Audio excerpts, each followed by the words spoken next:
الحمد لله وحده والصلاة والسلام على من لا نبي بعده أما بعد فأعوذ بالله من الشيطان الرجيم بسم الله الرحمن الرحيم لقد رضي الله عن المؤمنين إذ يبايعونك تحت الشجرة فعلم ما في قلوبهم فأنزل السكينة عليهم وأثابهم فتحا قريبا وقال رسول الله صلى الله عليه وسلم خير القرون قرني ثم الذين يلونهم ثم الذين يلونهم أو كما قال عليه الصلاة والسلام صدق الله العلي العظيم وصدق رسوله النبي الكريم ونحن على ذلك لمن الشاهدين والشاكرين والحمد لله رب العالمين.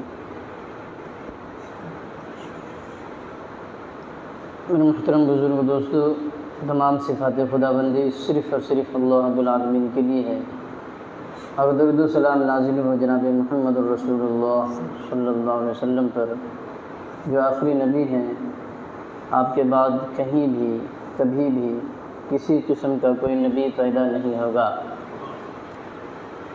میرے محترم بزرگ دوستو، یہ مہینہ جو ہے ذی الحجہ کا مہینہ ہے. آج 22 تاریخ ہے. یہ اسلامی مہینوں کے اعتبار سے آخری مہینہ ہے. سال کا یہ آخری مہینہ ذی الحجہ، حج والا مہینہ. اس کے بعد محرم الحرام کا مہینہ آئے گا. محرم الحرام لوگوں کو یاد رہتا ہے اس لیے کہ حضرت حسین رضی اللہ عنہ کو اس مہینہ میں شہید کیا گیا ہے. یہ ذی الحجہ کا جو مہینہ ہے اس میں بھی شہید کیا گیا. اور حضرت حسین رضی اللہ عنہ کے خالو، حسن کے خالو، علی رضی اللہ عنہ کے ساڑھو، حضرت فاطمہ رضی اللہ عنہ کے جیجا جی، حضرت فاطمہ رضی اللہ عنہ کے بہنوئی، وہ بہنوئی جنہوں نے حضرت فاطمہ کے شادی میں پورا خرچہ اٹھایا تھا، جن کا لقب ناصر قرآن، جامع القرآن حضرت عثمان ابن عفان رضی اللہ عنہ. یہ ذی الحجہ کی 18 تاریخ کو ان کو شہید کیا گیا. ان کی خصوصیت سخاوت، شرم و حیا ساری صفتوں پر غالب ہے. سخی اتنے ہیں کہ امام الانبیاء جناب محمد رسول اللہ نے عثمان غنی کا لقب لگا دیا ہے.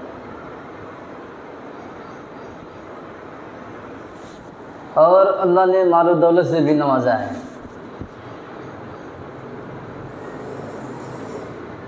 حضور پاک صلی اللہ علیہ وسلم کے زمانے میں ہی بے حد اللہ کے راستے میں خرچ کرتے تھے، بہت زیادہ.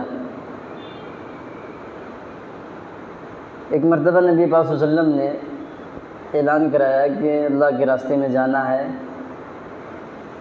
اونٹ، کھانے پینے کے سامان، جنگ لڑنے کے سامان، یہ سب کی ضرورت ہے. حضرت عثمان رضی اللہ عنہ نے 10 اونٹ پورا کھانے پینے کے سامان کے ساتھ لا کے دے دیا.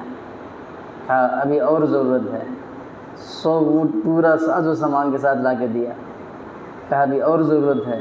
1000 اونٹ پورا ساز و سامان کے ساتھ لا کے دے دیا. تو نبی پاک صلی اللہ علیہ وسلم نے فرمایا عثمان بس کر. اتنا دے دیے کہ نبی کو روکنا پڑا کہ اب بس کر. ہے دنیا میں کوئی ایسا کہ کوئی مانگنے والا مانگے اور اتنا دے دو تو وہ کہہ دے کہ بس کرو. اب تلاش کر سکتے ہیں ساری دنیا میں کہیں بھی، کہیں مل جائے گا؟ ہے کوئی مائی کا لال؟ بڑے سخی بنتے پھرتے ہیں، ہے کوئی ایسا تو دکھاؤ. مانگے اللہ کے راستے میں خرچ کرنے کے لیے، اور اتنا دے کہ مانگنے والا بس کرائے. یہ صرف عثمان غنی کی خصوصیت ہے. اتنا انہوں نے دیا کہ نبی کو روکنا پڑا کہ بس کرو. اور انداز دیکھو دینے کا. ایک بار اعلان کرایا تو لا کہ 10 اونٹ دیے، پورا ساز و سامان کے ساتھ. اس میں کھانے پینے کا راشن ہے، جنگ لڑنے کا سامان ہے. تو نبی نے کہا ابھی اور ضرورت ہے. تو 10 دیا تھا نے پہلے، تو ایسے نہیں کہ ابھی 1 لا کے دے رہے ہیں کہ کام چلائے گا. 10 نہیں، اب اس کے بعد 100 لا کے دیے ہیں. ہم لوگ رہتے تھے کیا کرتے، ایک تھیلا آٹا پہنچا دیتے کہ اتنا ہی ہے میرے پاس. 10 کے بعد اعلان کیا تو اور 100 لا کے دیے. 100 کے بعد بھی نبی نے کہا کہ ابھی ضرورت ہے تو 1000 لا کے دیے. ہم لوگ کا مزاج کیسا ہے، پہلے پر فرض سے اگر کسی طرح جیب میں سے نکل گیا 10 روپے 50 روپیہ اور مانگے تو اب 10-50 نہیں نکلے گا، اب 2 روپیہ 3 روپیہ نکلے گا. کہ عثمان کے دیکھو کیسے مزاج ہے. 10 دیا تو نبی نے اور اعلان کیا، اس کے بعد 100 لا کے دیے. 10 5 نہیں، 100 کے بعد بھی اعلان کر دیا تو ہزاروں لا کے دے دیے. تو ایسے سخی ہیں یہ، مزاج ان کا ایسا ہے. اور صرف اللہ کے راستے میں خرچ کرنے کے لیے، یہ نہیں کہ ہمارے تمہارے جیسا شادی کیے تو 10 لاکھ آدمیوں کو دعوت دے دیے اور کھلا رہے ہیں، پھینک رہے ہیں، ادھر سے ادھر گرا رہے ہیں. ایسے فضول خرچ نہیں. وہ اپنے اوپر ایسا خرچ کرتے تھے جیسے کسی سے پوچھ کے استعمال کرنا ہے. اپنے اوپر، اپنی بیوی بچوں پر. یہ اللہ کے راستے میں بے حساب دیتے تھے. اپنے اوپر خرچ کرنا پڑے تو جیسے ہم لوگ مسجد میں چندہ ڈالتے ہیں نہیں ڈبی میں، ویسے اپنے اوپر خرچ کرتے تھے وہ. اور اللہ کے راستے میں دینا ہو تو لینے والا بھی پریشان ہو جاتا تھا، تعجب حیران ہوتا تھا یار یہ کیا کر رہا ہے. ایک آدمی آیا نبی پاک صلی اللہ علیہ وسلم کے پاس دوسری جگہ سے، اسلام قبول کیا. اجنبی ہے، مسافر ہے، اسے کچھ پتہ نہیں. اور کہا یا رسول اللہ سفر کر کے بہت دور سے آیا ہوں، یہاں کوئی میرا نہیں، میں مسلمان ہو گیا ہوں، مجھے کچھ کھانے کے انتظام کر دیا جائے، پھر بعد میں ہم کچھ سیٹ کریں گے. تو حضور پاک صلی اللہ علیہ وسلم نے فرمایا کہ ابھی ایسا کرو، میرے پاس تو نہیں ہے، عثمان کے پاس چل جاؤ. عثمان ابن عفان میرا داماد ہے، ڈبل داماد ہے، اس کے پاس چل جاؤ اور کہہ دینا کہ آپ کے سسر نے بھیجا ہے. تو یہ صحابی خود کہتے ہیں کہ مجھے پتہ نہیں تھا کہ عثمان کون ہے، میں نیا آدمی تھا تو مجھے کیا معلوم. میں چلا عثمان غنی کے گھر کی طرف، پوچھتے پاچھتے لوگوں سے معلوم کرتے کراتے پہنچ گیا دروازے کے پاس. دروازے کے پاس قریب ہو کے دستک دی. اندر سے آواز آئی کون؟ تو کہا کہ میں مسافر آدمی ہوں، مسلمان ہوں گیا، محمد رسول اللہ نے بھیجا آپ کے پاس، کچھ کھانے پینے کے انتظام کر دیا جائے. تو آدمی کھڑا ہو گیا دروازے کے پاس. اندر عثمان غنی رضی اللہ عنہ لڑ رہے تھے بیوی سے کہ رات میں تو نے جو چراغ جلایا ہے، پہلے تیل سے، بانس کے تیل، یہ سب سے تیل چراغ جلاتے تھے نہیں، بیوی سے لڑ رہے تھے کہ جو تو نے رات میں چراغ جلایا ہے اتنا لمبا موٹا بتی کیوں ڈال دیا، پتلا ڈالنا تھا باریک، کم تیل خرچ ہوتا ہے. موٹا ڈال دیا، پورا 1-2 لیٹر پی گیا رات بھر میں. تو یہ آدمی جو باہر کھڑا تھا نہیں مانگنے والا، کہہ رہے یار یہ تو بیوی سے لڑ رہا ہے، یہ گھر میں خود جوروں سے لڑائی کر رہا ہے، وہ تیل جل گیا رات میں اس کے واسطے، یہ مجھے کیا دے گا، یہ کیسا آدمی ہے، نبی نے مجھے کس کے پاس بھیج دیا، یہ دے گا نہیں دے گا کیسا ہے، وہ سوچ رہا ہے. اندر سے ہے عثمان غنی رضی اللہ تعالیٰ عنہ ایک موٹا لے کے بیگ، جس کو تھیلا کہتے ہیں ہم لوگ، سلام کیا اور وہ بیگ ہاتھ میں پکڑا دیا. تو کہا یہ کیا ہے؟ کہا کہ یہ درہم و دنانیر ہے، دینار، یہ لے جاؤ آپ استعمال کرو. کھول کے دیکھا تو ایک دم بھرا ہوا ہے، ذرا ذرا نہیں، 10-20 روپیہ نہیں، تھیلا بھرا ہوا ہے. تو دماغ اس کا گھوم گیا، زمین کے نیچے سے پاؤں کے نیچے سے زمین کھسک گئی.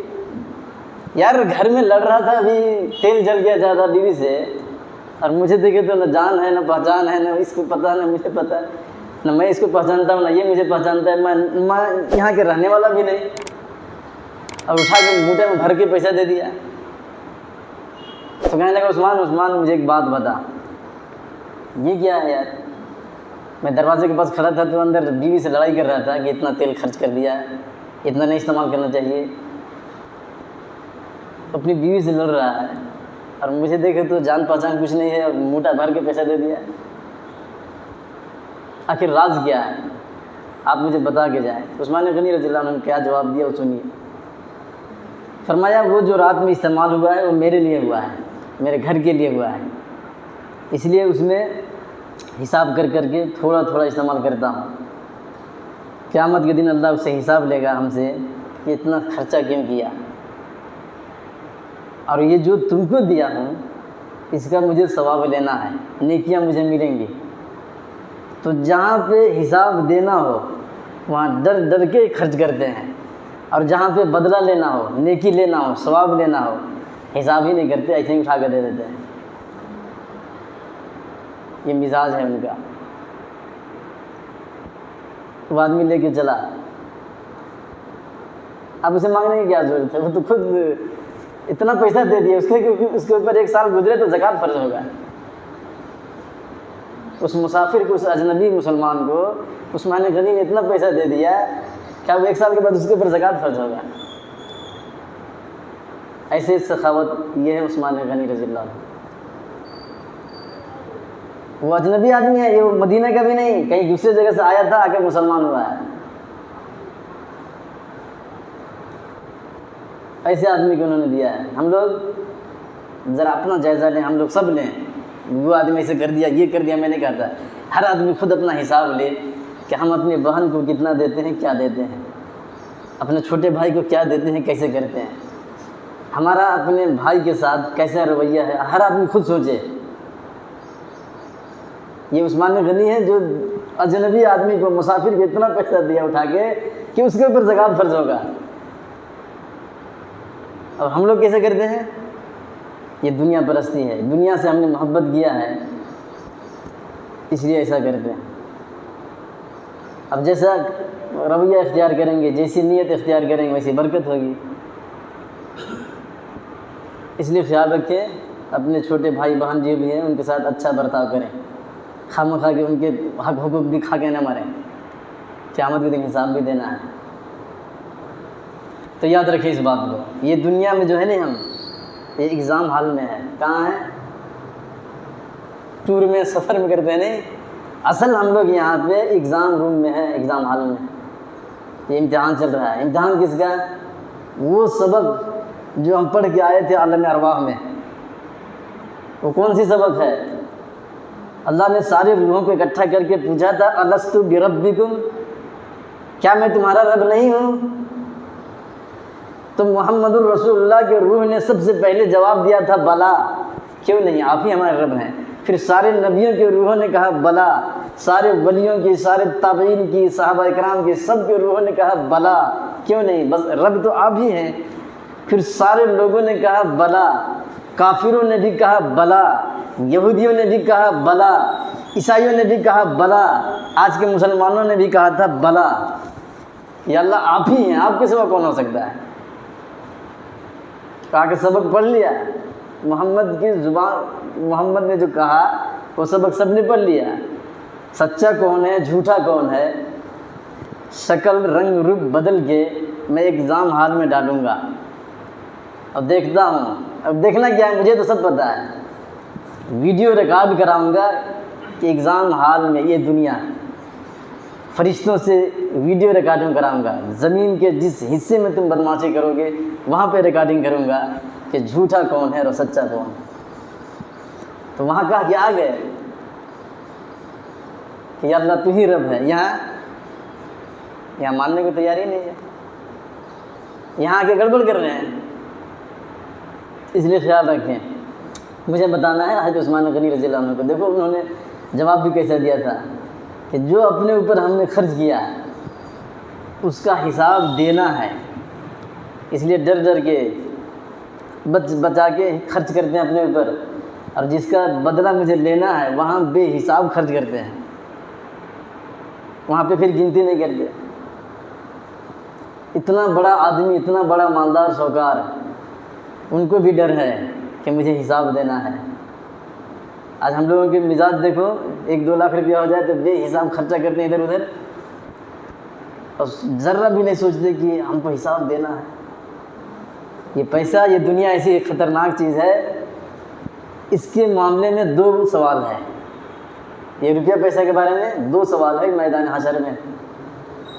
ایک، کمایا کیسے، کہاں سے کمایا، کیسے کمایا، یہ سوال ہے، یہ روپیہ پیسہ کے بارے میں جس کے پیچھے ہم لوگ بھاگ رہے ہیں۔ دوسرا اسی کے بارے میں سوال ہے، خرچ کہاں کیا، اور یہاں کیا تو کیوں کیا۔ تو صحابہ کرام کو یقین تھا، ایمان کی دولت سے مالا مال تھے، اس لیے اربوں خربوں روپیہ پیسہ ہونے کے باوجود بھی فضول خرچ نہیں کرتے تھے۔ ایسے ہیں مزاج ان کا، دماغ ذہن ایسا تھا، یہ نہیں سمجھے کہ ہمارے پاس آیا ہے تو ہم جیسے چاہیں گے ویسے کریں گے۔ شادی کے کارڈ چھپواتے ہیں، 10-20 ہزار لگا دیتے ہیں، 10-20 ہزار، کہیں کارڈ نہیں دیتے ہیں تو لوگ آتے نہیں دعوت میں۔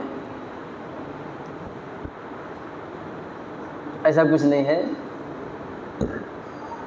غریب لوگوں کو آپ بولیں، صرف بول دیں وہ آ جائیں گے۔ یہ جو پیسے والے ہیں ان کو کارڈ دینا پڑتا ہے، یہ لوگ پوزیشن دکھاتے ہیں کہ کارڈ دے گا تب آئیں گے، پھر ایک بار بلانے آئے گا تب آئیں گے، پھر ایک بار بتانے آئے گا تب آئیں گے۔ غریب لوگ یہ سب نہیں دیکھتے، ایک بار خالی کہہ کے دیکھ لو بس آ جائیں گے۔ یہ جو خرچ کر رہے ہیں اس کا حساب لیا جائے گا۔ کھانا پکاتے ہیں، اتنا کھانا گوشت سالن پھینکتے ہیں، اتنا پھینکتے ہیں کہ اس کو کم سے کم 100 آدمی کھا لے گا، اس کا حساب لیا جائے گا میدان حشر کے دن میں۔ قیامت کے دن اس کا حساب لیا جائے گا۔ یہ نہ سمجھے کہ ہم پیسے والے ہیں، مجھے کون کیا کر لے گا، ہمارا پیسہ ہم نے خرچہ کیا، کون کیا کرے گا۔ قیامت کے دن اللہ پوچھے گا، قیامت کے دن پوچھے گا، جواب دینا ہوگا، اس لیے خیال رکھیں۔ پھر شادی کارڈ میں بسم اللہ الرحمن الرحیم، اللہ کے فضل و کرم سے شادی بیاہ ہو رہا ہے، یہ سب لکھتے ہیں۔ ایسا لگتا ہے کہ سب سے بڑے دیندار، دین پورا انہی کے گھر میں ہے۔ وہ کارڈ بانٹ دیا ادھر ادھر، 1 مہینہ کے بعد گلی میں، کیچڑ میں، نالے میں، ندی میں، کہاں بلے وہاں پڑا ہوا ہے۔ اس میں دیکھیں گے تو پھر بسم اللہ الرحمن الرحیم ہے، اسی میں نحمدہ و نصلی علی رسولہ الکریم ہے، ماشاء اللہ سبحان اللہ الحمدللہ ہے۔ یہ ہم لوگ خود سے پیسہ لگا کے کر رہے ہیں، کیچڑ میں پڑا ہوا ہے۔ یہ سے بے ادبی بدتمیزی ہم لوگ کرتے ہیں پیسہ خرچہ کر کر کے، حساب نہیں دے گا اللہ اس کا، اس لیے خیال رکھیں۔ آپ نے لکھوایا ہے، لکھا ہے اللہ رسول کے نام، اس میں بسم اللہ قرآن کی جو بھی تو حفاظت بھی آپ کو کرنی ہے۔ گلی نالے میں پڑ گیا، ذمہ دار آپ ہیں، اس کے حساب دینا پڑے گا۔ تو حضرت عثمان غنی رضی اللہ تعالیٰ عنہ کے بارے میں مجھے بتانا ہے۔ ایسے صحابی ہیں، ایسے صحابی، حضرت فاطمہ رضی اللہ عنہ کی شادی کے لیے جب بات کیا علی سے حضور پاک صلی اللہ علیہ وسلم نے، تو علی رضی اللہ عنہ کے پاس کچھ نہیں تھا، اس لیے کہ حضور صلی اللہ علیہ وسلم خود پال رہے تھے، ان کو اپنے ہی گھر میں رکھتے تھے۔ تو کہا علی فاطمہ سے شادی کرنی ہے، تیار ہو؟ کہا یا رسول اللہ تیار ہوں، تو ہمارے پاس کچھ ہے ہی نہیں، مہر دینے کے لیے پیسہ نہیں ہے، رکھنے کے لیے گھر سر نہیں ہے، کھانا پکانے کے لیے برتن نہیں ہے، کچھ ہے ہی نہیں ہمارے پاس، ہم تو آپ ہی کے پاس رہتے ہیں، کھاتے پیتے ہیں، جو بھی ہے بس وہی ہے۔ کہا کہ کچھ بھی نہیں ہے تمہارے پاس؟ تو کچھ بھی نہیں، ایک زرہ ہے، زرہ یہ لباس ہوتا ہے، اس کو پہن کے جنگ لڑا جاتا ہے، کھڈی کا رہتا وہ، زنجیر کے نام، وہ زرہ اس کو کہتے ہیں۔ کہا یہی ہے میرے پاس بس، اور کچھ بھی نہیں ہے۔ کہا جا اسے بیچ دے، اسے بیچ دے اور مہر کے پیسہ دے دینا، نکاح جب پڑھائیں گے تو اس کا مہر کے پیسہ دینا فاطمہ کو، اور باقی برتن 2-3 بستر وغیرہ کا انتظام میں کرا دیتا ہوں۔ تو حضرت علی رضی اللہ تعالیٰ عنہ وہ زیرہ بیچنے نکلے ہیں، بیچتے پہنچ گئے، عثمان غنی نے دیکھ لیا بازار میں، تو کہا علی کیا بات ہے؟ کہا کچھ نہیں، یہ زرہ بیچنے جا رہا ہوں، شادی کرنی ہے، مہر دینے کے واسطے پیسہ جمع کر رہا ہوں۔ کہا کس سے شادی ہے؟ تو فاطمہ سے، نبی پاک صلی اللہ علیہ وسلم کی بیٹی سے، ان سے شادی کرنی ہے؟ تو ہاں، زرہ میرے پاس بیچ دے۔ تو حضرت علی نے اپنا زرہ بیچ دیا، عثمان غنی نے 400 درہم دیے۔ تو 400 درہم بہت ہے، اور پھر کہا کہ یہ زرہ جو ہے یہ میرے طرف سے تجھے گفٹ ہے، ہدیہ، لے جا، زرہ بھی لے کے چلا جا۔ تو رہ گئی بات فاطمہ کی شادی ہے، سالی ہے نہیں، ارے حضرت عثمان رضی اللہ تعالیٰ عنہ کی فاطمہ سالی ہے، چھوٹی سالی ہے، فاطمہ کی شادی ہے، خرچہ میرا رہے گا، سارا خرچہ میں دوں گا۔ تو رشتہ داری ایسی ہے، آپس میں معاملات، آپس کی رشتہ داری ایسی ہے ان کی۔ حضرت عثمان غنی رضی اللہ عنہ کی جو مجھے خصوصیت بتانا ہے وہ بتا رہا ہوں آپ کو۔ بیت رضوان، قرآن شریف میں جو آیت میں پڑھا ہوں اس کا نام بیت رضوان سے ہے۔ اللہ فرماتا ہے لقد رضی اللہ عن المؤمنین اذ یبایعونک تحت الشجرہ، یقیناً اللہ راضی ہو گیا مسلمانوں سے اس وقت جب وہ آپ کے درخت کے نیچے آپ کے ہاتھ میں بیعت کر رہے تھے۔ اس درخت کا بھی تذکرہ آ گیا۔ بیعت کس بات کی تھی؟ سن 6 ہجری میں حضور پاک صلی اللہ علیہ وسلم صحابہ کرام کو لے کے 1500 یا 1400 صحابہ تھے، خانہ کعبہ میں جا رہے تھے طواف کرنے، حج کرنے، عمرہ کرنے۔ حج کا موسم نہیں تھا اس وقت، عمرہ کا موسم، عمرہ کرنے جا رہے تھے۔ تو مکہ کے پاس پہنچنے سے 600 کلومیٹر پہلے ہی کافروں نے روک دیا کہ نہیں آ سکتے، تم یہاں نہیں آنا ہے، آؤ گے تو لڑائی ہو جائے گی۔ ساری دنیا سے کافر آ کے حج عمرہ کر رہے ہیں، وہ لوگ حج عمرہ کرتے تھے، کافر ہیں پھر بھی کرتے تھے۔ ہم مسلمان ہو کے نماز نہیں پڑھتے ہیں، ایسے کافر ہیں نبی کے اپوزٹ میں کھڑا ہے، وہ جنگ لڑ کے یہاں تک پہنچا دیا ہے، لیکن پھر بھی حج کرتے تھے، عمرہ کرتے تھے، حاجیوں کو پانی پلاتے تھے، کھانا پانی کے انتظام کرتے تھے۔ وہ کافر جو نبی سے لڑ رہے ہیں ان کی بات کر رہا ہوں میں، اور ہم لوگ مسلمان ہو کے نماز نہیں پڑھتے۔ مزاج دیکھو کتنا خراب ہے، کتنے ہم لوگ بگڑے ہوئے ہیں، اتنا مزاج دیکھو۔ ان کافروں کی بات کر رہا ہوں جو نبی سے لڑ رہے ہیں، ان کی بات کر رہا ہوں میں، نبی کے اپوزٹ ہیں ان کی بات کر رہا ہوں۔ حج کرتے تھے، خانہ کعبہ میں نماز بھی پڑھتے تھے، غلط سلط جیسا بھی پڑھتے، ہم کو اس سے کیا مطلب ہے، لیکن کرتے تھے اپنے دماغ کے حساب سے۔ تو بہرحال نبی کو روک دیا ان لوگوں نے۔ تو عثمان غنی رضی اللہ عنہ کو حضور صلی اللہ علیہ وسلم نے سب صحابہ سے مشورہ کیا کہ مکہ میں بڑے بڑے لیڈر ہیں، چودھری، MLA MP لوگ ہیں، تو ان سے بات کرو کہ بھائی ہم عمرہ کرنے آ رہے ہیں، ساری دنیا آتی ہے تو ہم کیوں نہیں آ سکتے؟ اصل تو خانہ کعبہ اللہ کا گھر ہے، اور اس کو حفاظت اس کے متولی وہ ہوگا جو اللہ کو ماننے والا ہو، تو اصل تو مالک ہم لوگ ہونا چاہیے۔ تمہیں زبردستی قبضہ بھی کر کے بیٹھے ہوئے، آنے بھی نہیں دیتے، جبکہ ساری دنیا سے لوگ آ رہے تھے، ہم کیوں نہیں آ سکتے؟ تو صحابہ سے مشورہ کیا کہ کس کو بھیجا جائے وہاں کے لیڈروں سے بات کرنے کے لیے۔ تو عمر فاروق کو حضور صلی اللہ علیہ وسلم نے کہا کہ عمر تم جا بات کرنے۔ تو عمر فاروق رضی اللہ عنہ نے کہا کہ یا رسول اللہ بہادر تو ہوں، ڈر سر میرے پاس آتا نہیں، ڈر کیا ہوتا ہے میں جانتا نہیں، ڈر میرے دماغ کے ڈکشنری میں ہے ہی نہیں، تو میں ڈرنا کیسا؟ لیکن رہ گئی بات امیروں سے، سوکاروں سے، لیڈروں سے بات کرنے کی، تو وہ والا کام عثمان غنی کر سکتے ہیں۔ لیڈر سے بات کرنا ہے نہیں، تو وہ کام عثمان غنی کر سکتے ہیں۔ پیسے میں ان سے بڑا کوئی نہیں ہے، تو یہ پیسے والے جائیں گے نا تو سارے پیسے والے ان سے آداب سلام کریں گے، یہ پیسے والے ہیں نہیں، اور وہ لوگ بھی پیسے والے ہیں، تو یہ پیسے والا یہاں سے جائے گا نا تو وہ پیسے والے ان کے نیچے بیٹھیں گے، اوپر نہیں بیٹھیں گے۔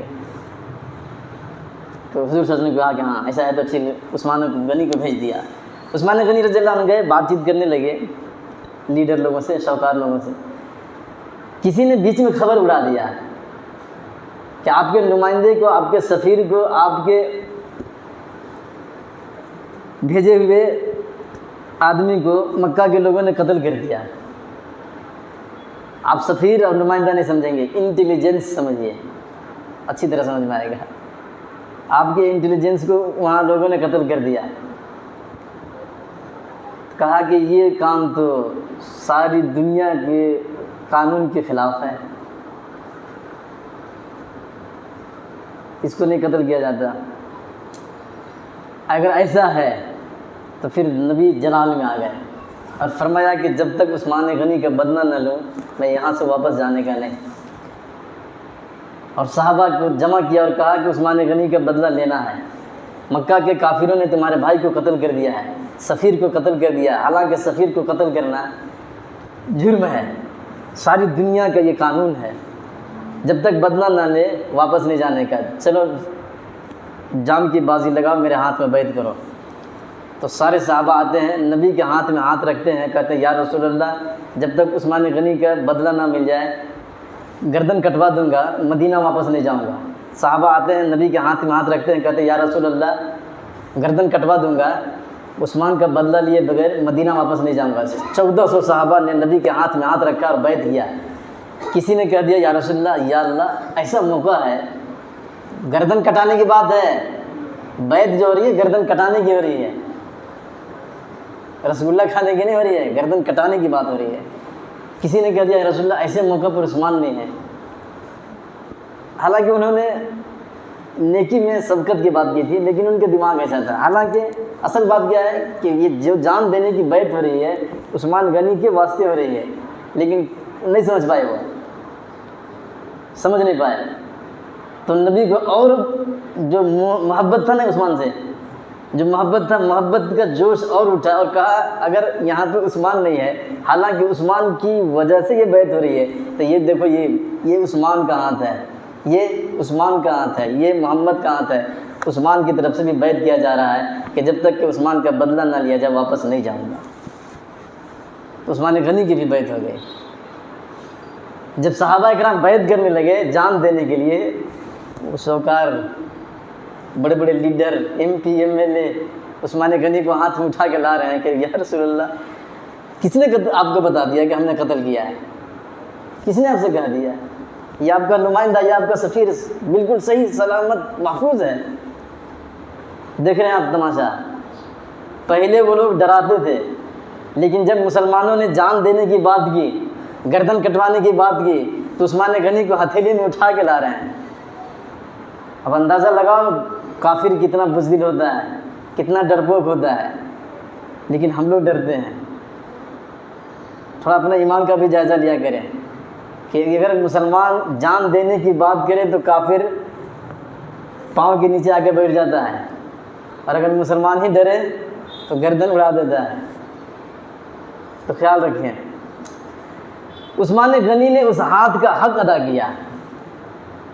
جب نبی نے کہہ دیا نا کہ عثمان کا ہاتھ ہے، تو عثمان غنی نے اس کے بعد سے اس ہاتھ کو کبھی بھی اپنے جسم پر استعمال ادھر ادھر نہیں کیا.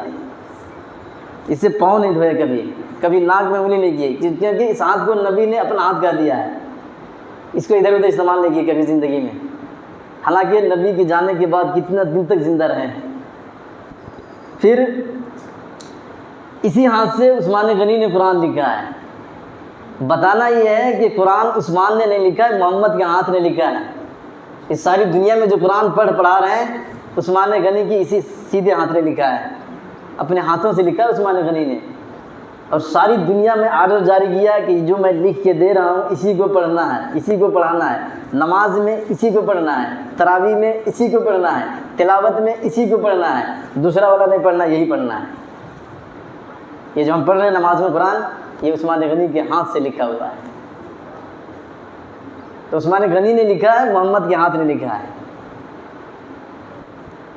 تو حضور پاک صلی اللہ علیہ وسلم کا ان سے اتنا تعلق ہے. ان کو شہید کیا گیا اسی مہینے میں.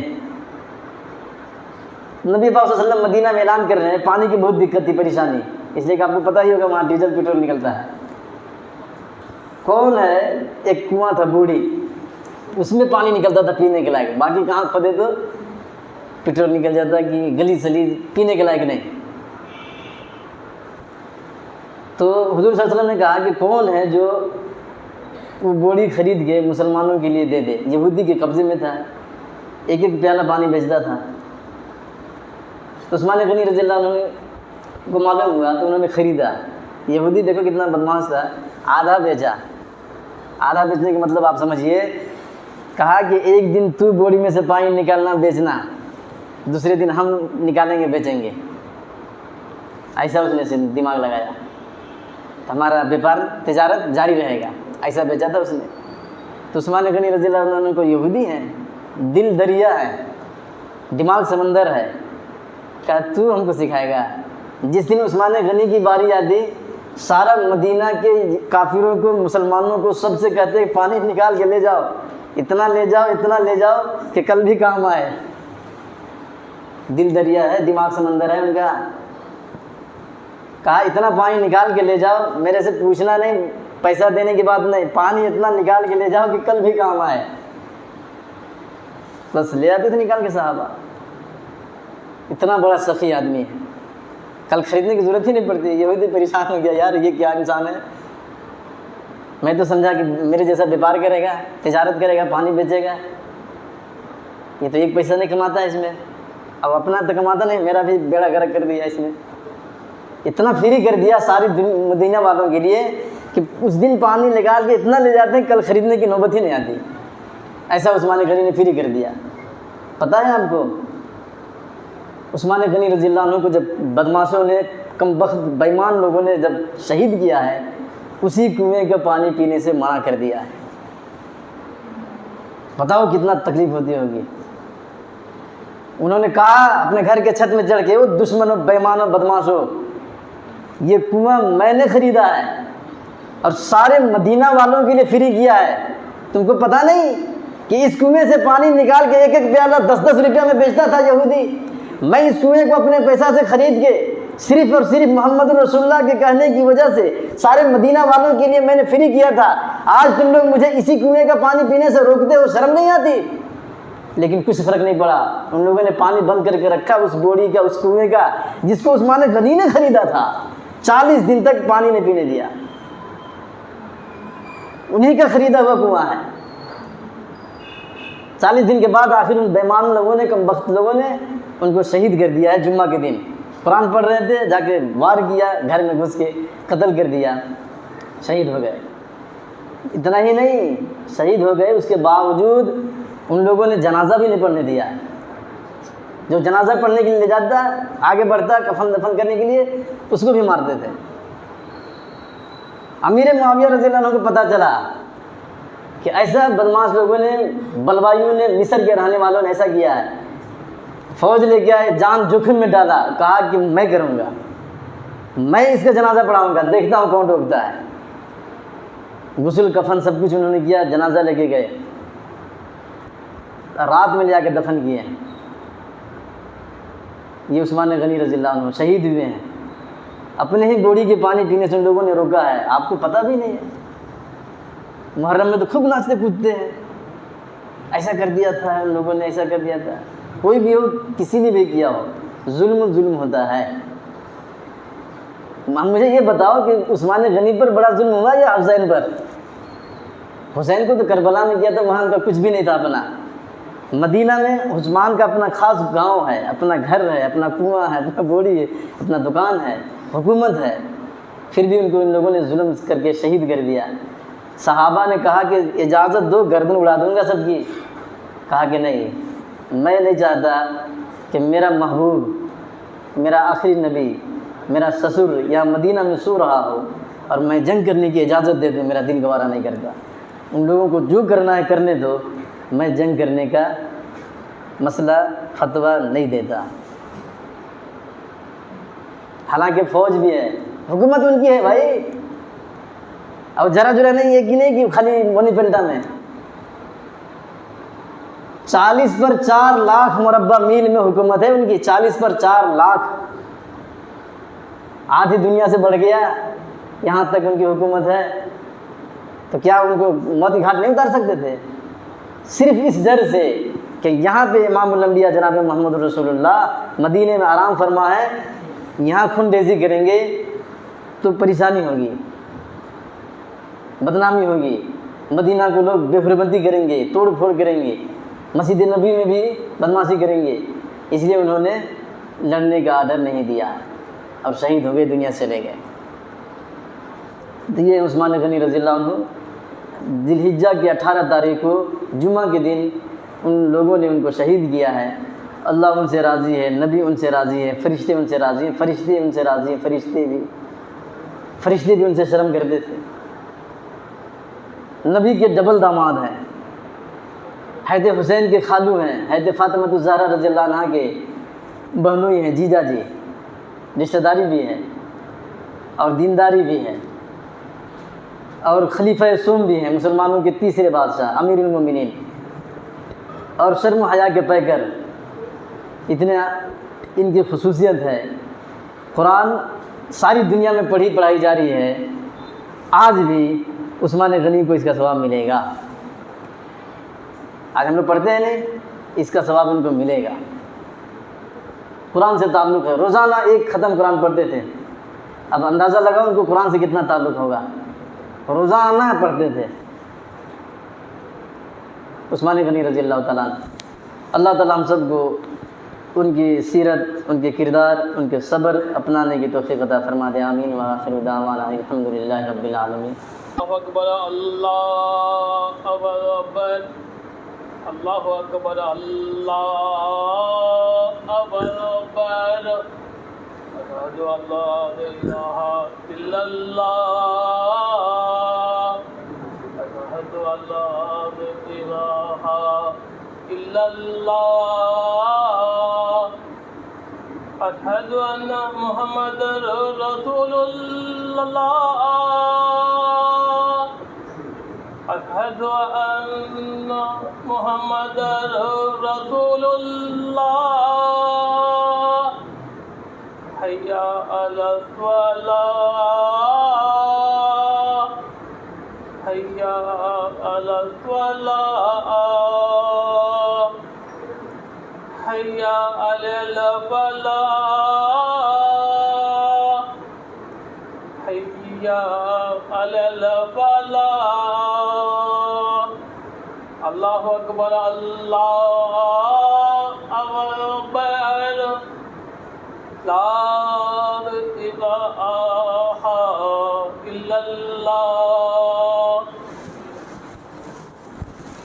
الحمدللہ، الحمدللہ علی الذات عظیم الصفات سنی السمات کبیر الشان جلیل القدر رفیع الذکر مطاع الامر جلی البرهان فخیم الاسم عزیز العلم وسیع الحلم کثیر الغفران جمیل الثناء جزیل العطاء مجیب الدعاء عمیم الاحسان سریع الحساب شدید العقاب علیم العذاب عزیز السلطان ونشهد ان لا اله الا الله وحده لا شريك له في الخلق والامر ونشهد ان سيدنا ونبينا ومولانا محمدا عبده ورسوله المبعوث الى الاسود والاحمر المنعوت بشرح الصدر ورفع الذكر وصلى الله عليه وعلى اله واصحابه الذين هم خلاصة عرب العرباء.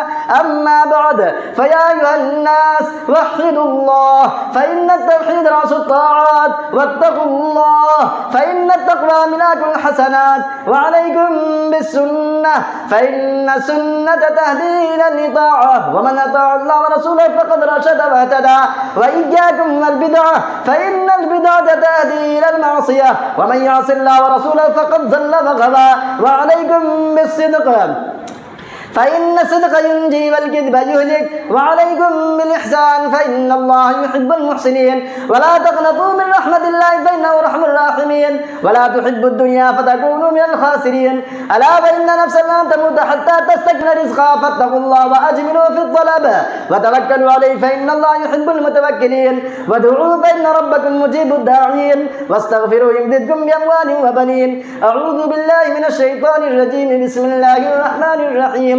لقد رضي الله عن المؤمنين إذ يبايعونك تحت الشجرة فعلم ما في قلوبهم فأنزل السكينة عليهم وأثابهم فتحا قريبا. بارك الله لنا ولكم في القرآن العظيم ونفعنا وإياكم بالآيات والذكر الحكيم.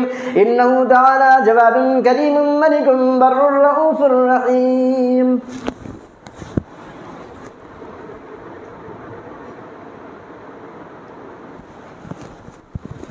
الحمد لله نحمده ونستعينه ونستغفره ونؤمن به ونتوكل عليه ونعوذ بالله من شرور أنفسنا ومن سيئات أعمالنا من يهد الله فلا مضل له ومن يضلله فلا هادي له ونشهد أن لا إله إلا الله وحده لا شريك له ونشهد أن سيدنا ونبينا ومولانا محمدا عبده ورسوله أما بعد فأعوذ بالله من الشيطان الرجيم بسم الله الرحمن الرحيم إن الله وملائكته يصلون على النبي يا أيها الذين آمنوا صلوا عليه وسلموا تسليما اللهم صل على محمد وعلى آل محمد بعدد من صلى وصام وصل على محمد وعلى آل محمد بعدد من قعد وقام وصل على جميع الأنبياء والمرسلين وعلى الملائكة المقربين والخلفاء الراشدين المهديين خصوصا على أول الصحابة وأفضلهم بالتحقيق أمير المؤمنين أبي بكر الصديق رضي الله تعالى عنه وعلى أولي الأحباب أمير المؤمنين عمر بن الخطاب رضي الله تعالى عنه وعلى أجمعين الحياء والإيمان جامع القرآن عثمان بن عفان رضي الله تعالى عنه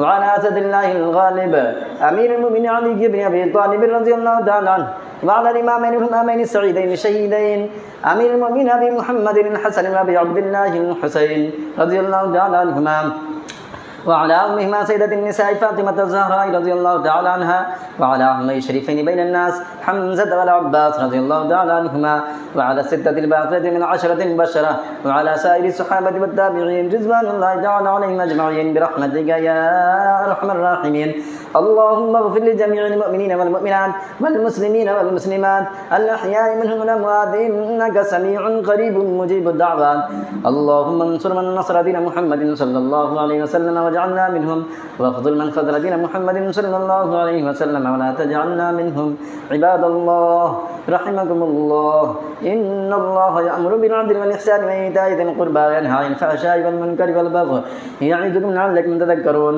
واذكروا الله يذكركم وادعوه يستجب لكم ولذكر الله تعالى على مولاه عز وجل وتم هم وعزم أكبر. الله أكبر الله أكبر الله أكبر أشهد أن لا إله إلا الله أشهد أن لا إله إلا الله أشهد أن محمدا رسول الله أشهد أن محمدا رسول الله حي على الصلاة حي على الصلاة حي على الفلاح حي على الفلاح قد قامت الصلاة قد قامت الصلاة الله أكبر الله أكبر لا إله إلا الله الله أكبر.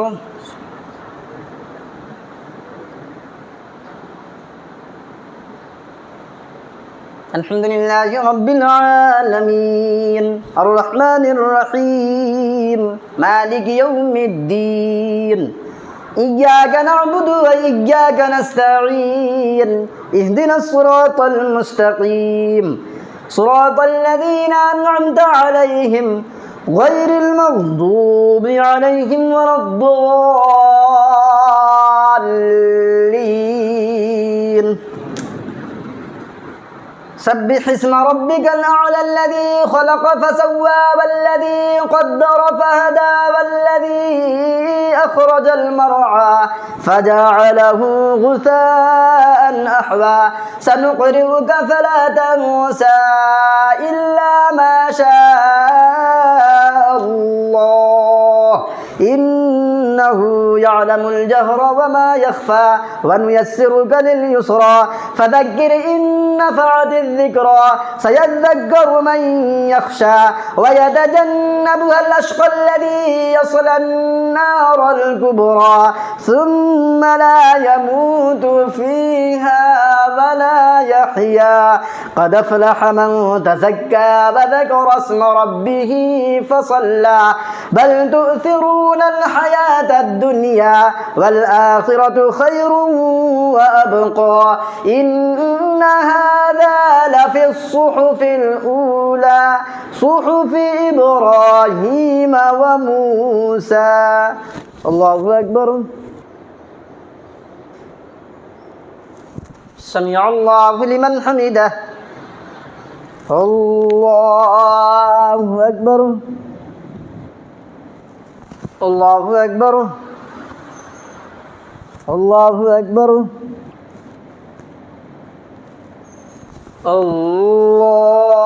الله أكبر. الحمد لله رب العالمين الرحمن الرحيم مالك يوم الدين إياك نعبد وإياك نستعين اهدنا الصراط المستقيم صراط الذين أنعمت عليهم غير المغضوب عليهم ولا الضالين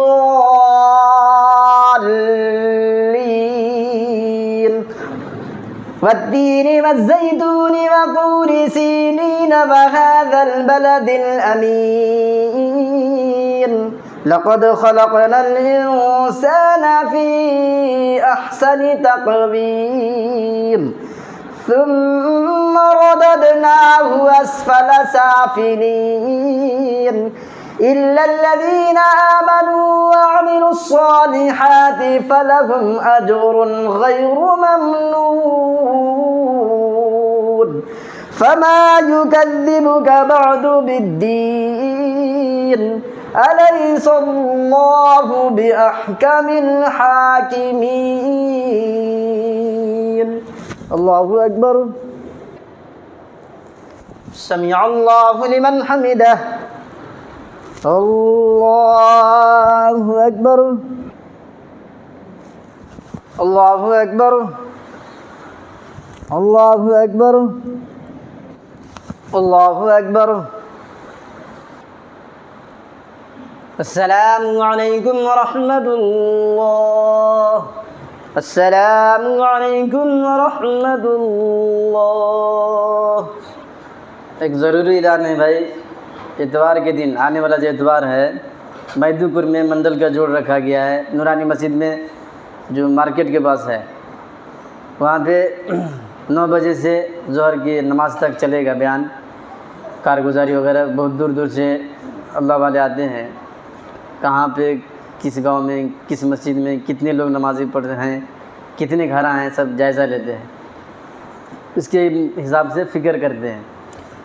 گھر دیکھیں تو 200 ہے، نمازی 10، ایک ایک گھر سے ایک ایک آدمی آیا تو 10 گھر کے لوگ نماز پڑھتے ہیں اور 190 گھر کے لوگ نہیں پڑھتے۔ اس کے لیے فکر ہونا نہیں ہونا، فکر ہونا چاہیے۔ اس کے لیے فکر کیسے کرنی ہے، محنت کیسے کرنی ہے، اتوار کے دن میدوپور میں 9 بجے سے ظہر کے اذان تک نماز تک وہاں پہ جائزہ لیا جائے گا، بیان بھی ہوگا، اللہ والے بھی آئیں گے، کھانے پینے کا بھی انتظام ہے، شرکت کرنے۔ بسم اللہ الرحمن الرحیم، لک الحمد ولک الشکر یا اللہ، یا ربی لک الحمد کما ینبغی لجلال وجہک وعظیم سلطانک، اللہم انت السلام ومنک السلام والیک یرجع السلام، ربنا حینا بالسلام وادخلنا برحمتک دار السلام، تبارکت ربنا وتعالیت یا ذا الجلال والاکرام، اللہم انا نسألک العفو والعافیۃ فی الدنیا والآخرہ، اللہم انا نسألک العفو والعافیۃ فی الدنیا والآخرہ، اللہم انا نسألک علما نافعا ورزقا واسعا وعملا متقبلا وشفاء من كل داء، لا الہ الا اللہ الحلیم الکریم، سبحان اللہ رب العرش العظیم والحمد للہ رب العالمین، نسألک موجبات رحمتک وعزائم مغفرتک والغنیمة من كل بر والسلامة من كل إثم، لا تدع لنا ذنبا إلا غفرته،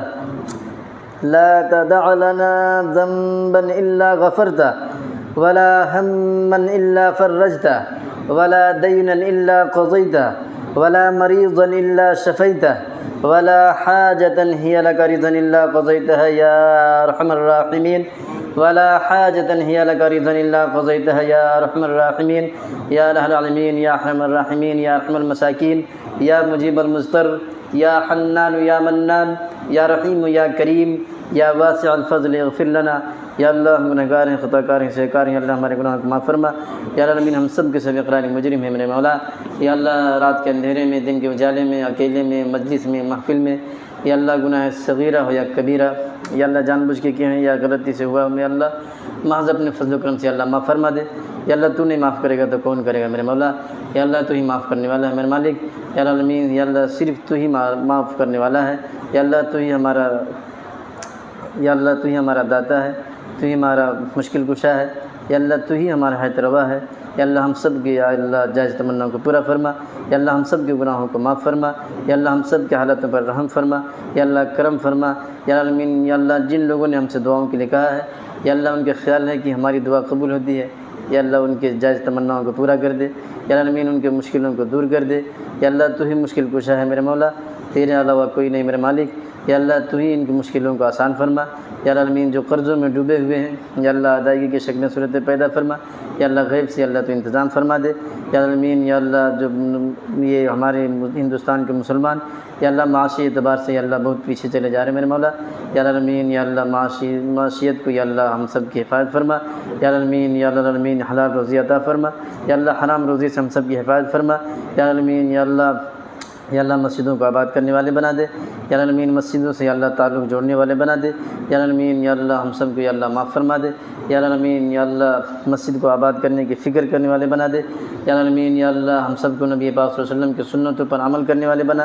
یا اللہ ایمان کی حالت میں زندہ رکھ اور ایمان کی حالت میں موت نصیب فرما۔ یا اللہ ہم بڑے کمزور ہیں میرے مولا، یا اللہ ہم برداشت نہیں کر سکتے میرے مالک۔ یا اللہ قبر کے عذاب سے ہم سب کی حفاظت فرما۔ یا اللہ جہنم کے عذاب سے ہم سب کی حفاظت فرما۔ یا اللہ میدان حشر کی ذلت و رسوائی سے ہماری حفاظت فرما۔ یا اللہ پل صراط کا راستہ آسان فرما۔ یا اللہ نام اعمال سیدھے ہاتھ میں عطا فرما۔ یا اللہ حضور پاک صلی اللہ علیہ وسلم کے دست مبارک سے آب کوثر پینے کی توفیق عطا فرما۔ یا اللہ قیامت کے دن جب تیرے عرش کے سائے کے سوا کوئی سایہ نہ ہو، یا اللہ اپنے عرش کے سائے کے نیچے جگہ نصیب فرما۔